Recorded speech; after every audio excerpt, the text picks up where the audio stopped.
7টা বাজে বন্ধুরা। অনেকক্ষণ বাড়ি চলে এসেছি, একটু বেরিয়েছিলাম তো 7টার দিকে বাড়ি চলে এসেছি। আর বুঝতেই তো পারো কীভাবে গরম, তো বাড়ি এসে আবার গা হাত ধুয়ে ফ্রেশ হলাম।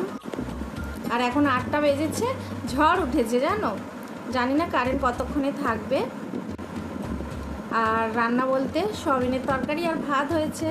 তো চলো বন্ধুরা, আজকে আর দেখাতে নিয়ে যাচ্ছি না, রান্নাটা দিদিই করে নিয়েছে।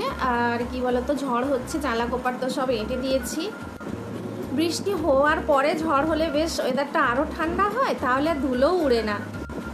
কিন্তু তা তো হবে না, আগে ঝড় হবে তারপর বৃষ্টি হবে, তাও বৃষ্টি হবে কিনা কে জানে। তো যাই হোক, বেশ ঝোড়ো হাওয়াটা বইছে, বেশ ভালো লাগছে। আর চলো, তোমাদের দাদাভাইরা তো এখনও বাড়ি ফেরেনি, ওদের আসতে অনেকটা দেরি হবে। ওরা আসলে খাওয়া দাওয়া করবো। আজকের ভিডিও পর্যন্তই। সবাই খুব ভালো থেকো, সুস্থ থেকো। দেখা হবে নতুন একটা দিনে, নতুন একটা ভিডিওতে। ছোট্ট একটা ভিডিও তোমাদের সঙ্গে শেয়ার করছি। সবাই ভালো থেকো, কেমন? Tata, good night. এই দেখো রান্নাবান্না সেরে এই যে আমরা এখন বসে রয়েছি। কারেন্ট চলে গেছে বন্ধুরা, বৃষ্টি হচ্ছে। দিদিকে দেখতে পাচ্ছ? ওই যে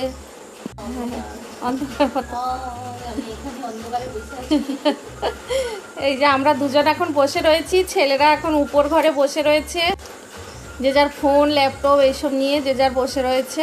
আর দাদা ভাইরা তো দোকানে আছে, বৃষ্টি পড়ছে এখন। এই যে বন্ধুরা কারেন্ট এসে গেছে, এই যে দেখতে পাচ্ছ দিদিকে, দাও টাটা দিয়ে দাও। আর এখানে দেখো সোফাতে কি রয়েছে, সমস্ত জামা প্যান্ট গুছিয়ে এখানে রেখেছে। বাঙালি হলে যা হয়, বুঝতে পেরেছো তো, জামা কাপড়ের গাড়ি কোথায় রাখবো খুঁজে পাই না।